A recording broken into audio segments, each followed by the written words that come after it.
السلام عليكم ورحمة الله تعالى وبركاته. إخواني الأعزاء، كي دايرين؟ لاباس عليكم؟ بخير؟ كيفاش عاملين مع هذا البرد ومع هذا الجو؟ ايوا خلاص الجو حنايا مطحونين عند الرواح والبرد وهذا. والله الى مدريد الجو شويه قاصح والرطوبه. الرطوبه اخوتي، الرطوبه ما كتوحل شنو غتلبس، لا لبستي كيجيك الصهد ما لبستيش كيجيك البرد. المهم الجو شويه صافي. المهم اخوتي، انا اليوم جيتكم بالنسبه اللي ما كيعرفش اخوتي يطيب الخرشف وما كيزعمش عليه. انا جبت لكم الحل ساهل باش ان شاء الله ترجعوا كتاكلوا الخرشف وكطيبوه، يعني ما فيش مشكله. يعني الخرشف سهل في التنقيه وسهل في كل شيء. هانتوما اخوتي، انا بالنسبه اللي ما كيعرفش، ديما كنهضر مع بالنسبه اللي ما كيعرفش. هانتوما اخوتي، كتشدوا الموس، كتقطعوا له اولا الكابيصه ديالو ها هي. والمهم كتشدوا الموس كديروا بحال هكا، هو فيه الشويكات، خصكم طيب شويه هكا تحيدوا بالموس، تحيدوا هاد الوريقات. شفتوا اخوتي كتحيدوه بحال هكا، هانتو تحيدوه بحال هكا. انا الماكله ديالي المفضله هي الخرشف. الخرشف انا كناكلو حتى نسالي ما منو والو.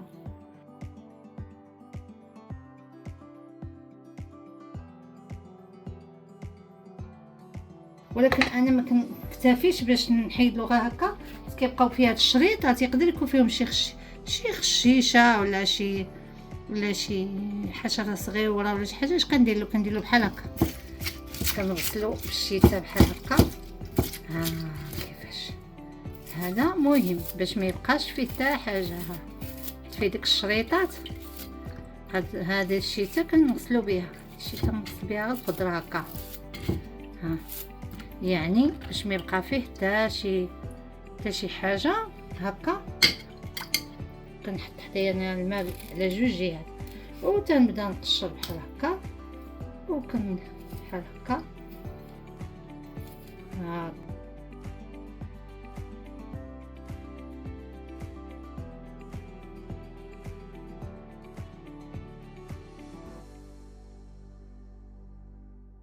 خوتي، ها هي اللحمه ديالنا هنا في الكوكوط اللي طيبتها غير بالتويمه. هاي اللحمه طيبتها غير بالتويمه، ما قلت لكم العطريه، سكنجبير والتويمه والكوري، هادو 3 د الحاجات.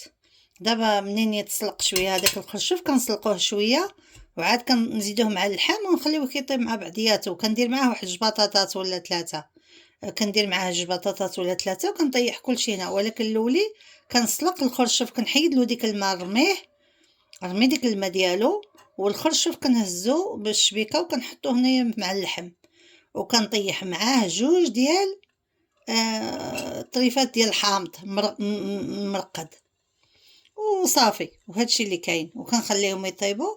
ومنين طيب الوجبه غنوريها لكم ان شاء الله. وصافي، هذا هو الفيديو اخوتي اليوم. واسمحوا لي، والله يعاونكم، الله يسهل الامور ديالكم. اللي مريض الله يشافيه، واللي عنده شي حبيب الله يخليه له. وهذا ما كان اخوتي، والله يعاونكم، الله يجعل فيكم بركه. الله اخوتي بالسلامه.